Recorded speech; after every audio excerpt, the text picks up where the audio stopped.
मास पूरे सिस्टम का जो है वो वहीं पे रहता है, कोई इसके अंदर चेंजेस नहीं आता, राइट। और ये हमने यहाँ पे करके भी देख लिया, लेकिन अंदर ही अंदर जो इंडिविजुअल का सिस्टम के जो पार्ट्स होते हैं उनके सेंटर ऑफ मास चेंजेस हो सकते हैं, समझ रहे हो। तो यहाँ पे एक चीज तो हमने ये ऑब्जर्व किया कि सेंटर ऑफ मास में कोई बदलाव नहीं है, लेकिन अपना कंसर्न ये है कि हमें निकालना है सेंटर ऑफ मास ऐसे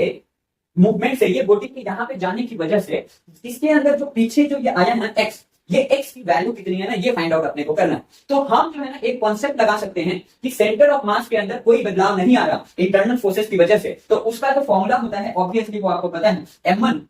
m1 d1 displacement plus m2 d2 that is equal to 0। Yes और नो, यानी कि ये वाली इक्वेशन बनती है, इसकी जो डेरिवेशन है हमने लास्ट वीडियो के अंदर करा। तो अगर यहाँ पे ध्यान से ऑब्जर्व करो तो ये प्लैंक, मैं मान के चलता हूं कि ये जो प्लैंक है ना ये फॉरवर्ड डायरेक्शन में मूव हुआ है एक्स डायरेक्शन से, जो एक्स की वैल्यू जो है ना वो नेगेटिव आ जाएगी डाउनवर्ड। मैं m1 जो है ना मान रहा हूं किस चीज को, इस प्लैंक को मान। तो ये प्लैंक जो है इसका, ये जो है ना प्लैंक का मास कितना दिया हुआ मैंने 2m दिया है, और इसके अंदर की जो d है, जो डिस्प्लेसमेंट है, वो डिस्प्लेसमेंट कितना हो रहा है, तो मैं मान के चल रहा हूं कि इस फॉरवर्ड डायरेक्शन में x आगे की तरफ बढ़ता है। अब जरा ध्यान से ऑब्जर्व करो, अगर मान लो कि ये बंदा ये वाला जो प्लैंक है अगर ये थोड़ा सा आगे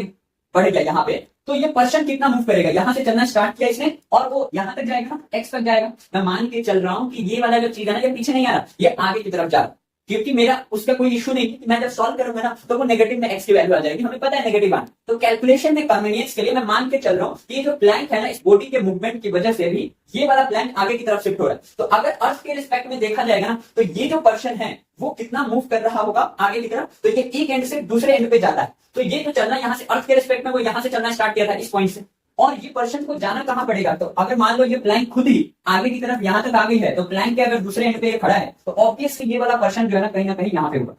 तो क्या मैं बोल सकता हूं कि ये पर्सन कितना चला है, तो ये पर्सन इस पूरे प्लैंक की जो लंबाई है वो उतना प्लस ये यहां तक चला है, ये x डिस्टेंस चला है, मान x डिस्टेंस आगे जो मूव हुआ है। तो यहाँ पे मैं यहाँ पे जो m है, यानी कि जो पर्सन है उसका जो मास है वो m, और जो ये d2 है ये कितना चला है, ये l प्लस